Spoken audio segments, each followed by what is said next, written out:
Everyone, what's up? It's me again, Junkmaster3, and this is going to be another update video, and this is going to be a pretty big update video actually, because I found out that there was a whole bunch of films which I had in my collection before, which I just that I completely forgot about. So that's the reason why I decided to make this big video. So this is going to be a pretty big Blu-ray DVD update video. So let's begin right away. And I'm gonna start with films that I've had in my collection for quite some time, which I completely forgot about. First up, we have Tokyo Riders, a complete blind buy, but I decided to get more and more into the Asian stuff again because, a couple of years ago I was pretty much only buying Asian films in general. But I just I didn't lose interest, I just forgot about those type of films. So I was like, well, I need to check out something else now. So yeah, Tokyo Riders, don't know anything about it, pretty much a blind buy. Then I bought, let's see, what's it called in English? Murder in the First, with Kevin Bacon, Christian Slater and Gary Oldman. I've heard this is supposed to be really good, and this is directed by the same guy who did Dream a Little Dream. Well, that doesn't really say that much, but I'm a big fan of Dream a Little Dream, even though it is pretty cheesy from time to time. But heard this one is supposed to be really good though. So yeah, Murder in the First. And then a film which I watched a couple of days ago with one of my friends, and I thought this was a pretty decent action film from the early 90s. A film called The Perfect Weapon, with Mako, Jeff Speakman and James Hong. So yeah, pretty damn entertaining action film. And then we got a film called Black Water, which came out in 2007, and this is directed by the same guy who did The Reef. So that's one of the main reasons why I picked this movie up, because I'm a big fan of The Reef. I think it's a very underrated shark film in general, and I think it's probably one of the best shark movies out there. That was one of the reasons why I bought this film. So yeah, Blackwater, this is supposedly about an alligator or crocodile. Yeah, crocodile according to the back of this DVD. So yeah, Blackwater. Then we have a film which I've heard is really hard and to come across until recently, I believe, which I think this got a Blu-ray release or something, but this is the old Anchor Bay release, DVD release of the film called Fright. According to some people, this is really hard to come across. Not too sure if that's true or not anymore, since Blu-ray came out not that long ago. So, but anyway, this is a film which is supposed to be some sort of slasher, but this came out in the early 70s, I believe. So, real stoked and really happy to have this movie in my collection. So yeah. Then I picked up Roman Polanski's film called The Tenant. Only heard good things about this one.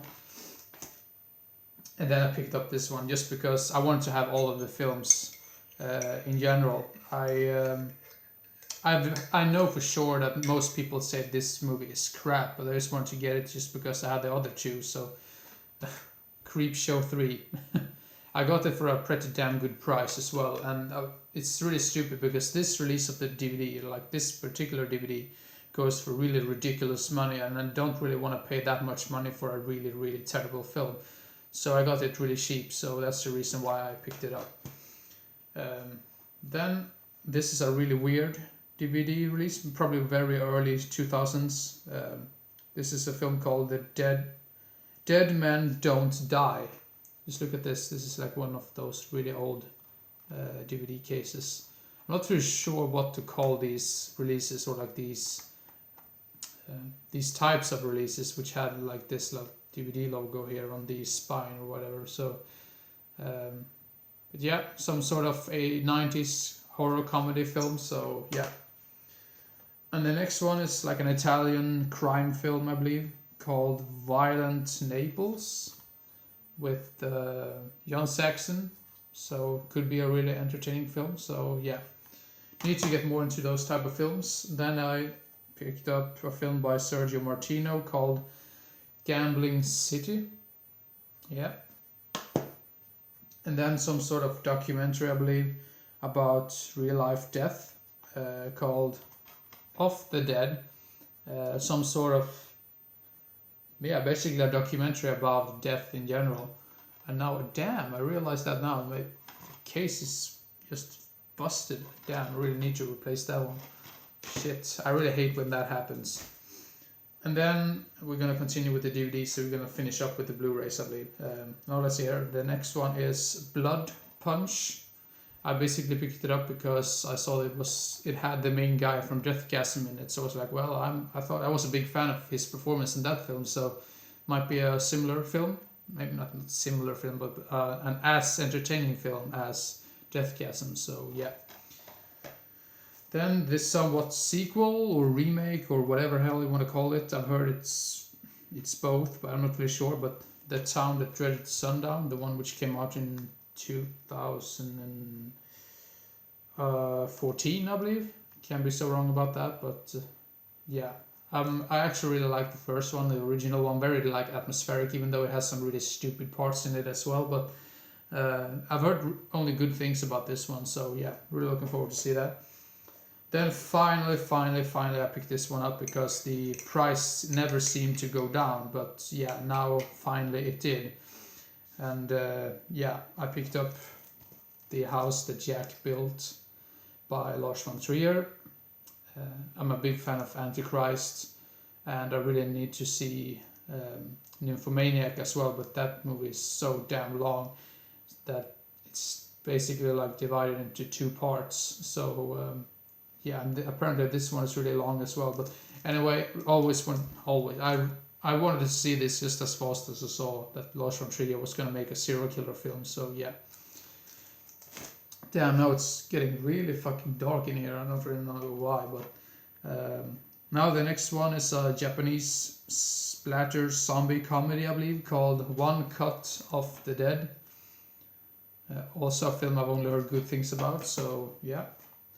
And then we got this one, which I've never seen before, but I've always wanted to see, and seems to be one of the better anime manga films. I'm not really sure the difference between those two, but I think manga is the way you paint your characters, the way you portray them. But anyway, Ghost in the Shell, which I have never seen and always wanted to see, so yeah. And then the last DVD for this update. Oh my god, I've been talking for almost 8 minutes now, so I need to speed up.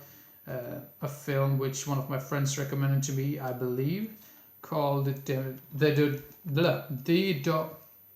Domestics. Damn, that was hard to pronounce for some damn reason.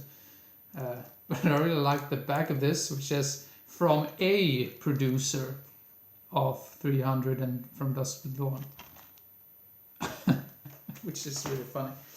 Now, the rest are going to be Blu-rays, and the only... Now, I'm just going to see here. Yeah, I think I've actually seen some of these before, which I've upgraded or given away before or something. Well, anyway, let's just continue.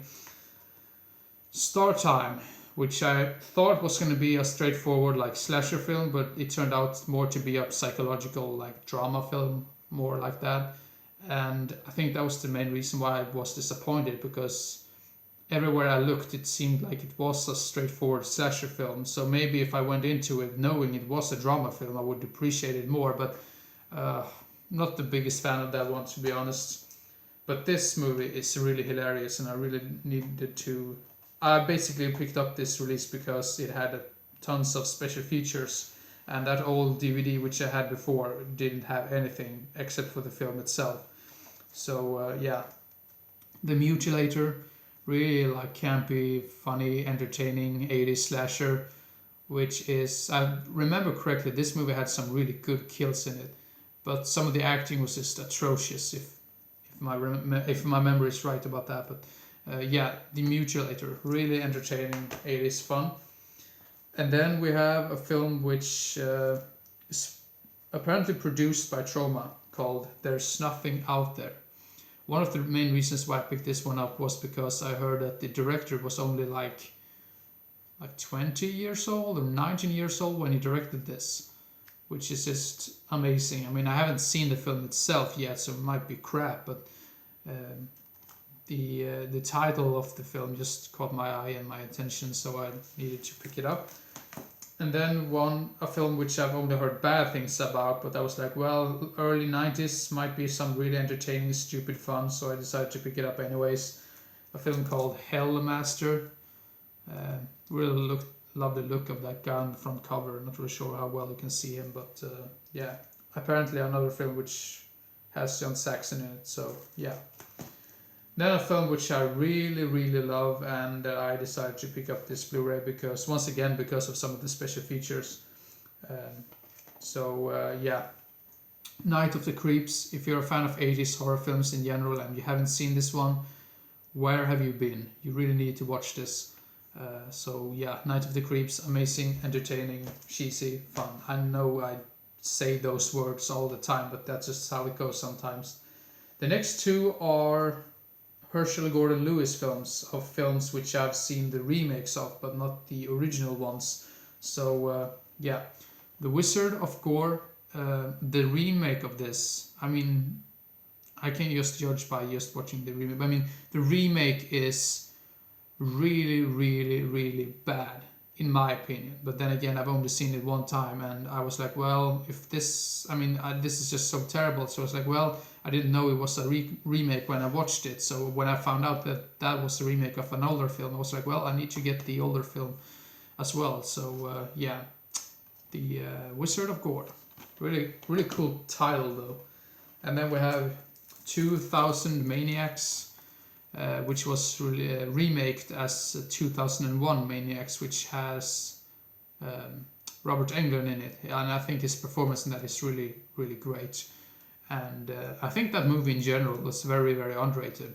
I have high hopes for the original source material, so to say. So yeah, 2000 Maniacs. And the last movie for this update is a film called Skinner.